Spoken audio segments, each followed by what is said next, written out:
Police have apprehended a man in his 20s who rode a subway while being on self-quarantine.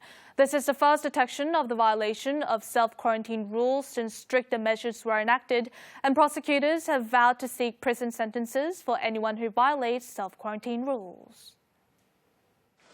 Dangoge Station, line number 4. A man in his 20s who was supposed to be in self-quarantine took the subway 2 days ago to travel to Myeongdong. He arrived in Korea from Indonesia on April 2nd and was required to self-isolate for 2 weeks. He even turned off the GPS on his self-quarantine app.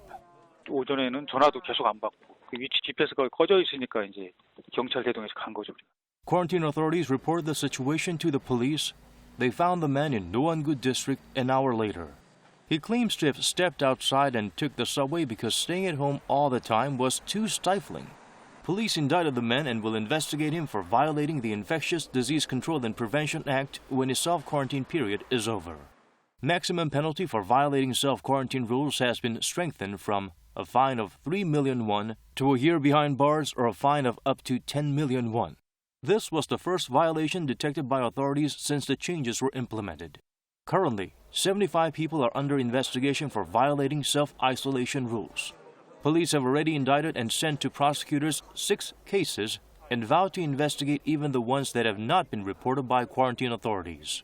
Prosecutors are poised to seek prison sentences for all violators of self-isolation rules. Those who break self-quarantine rules intentionally or repeatedly will be investigated under arrest even if their tests come back negative later.